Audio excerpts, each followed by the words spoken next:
How about a little bit more animal spirit medicine? Today, the hummingbird.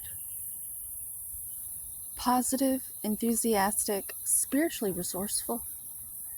Inside the tiny hummingbird resides an endless well of energy and positivity.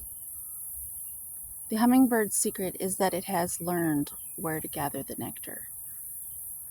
And it returns to these sources daily for nourishment and rejuvenation.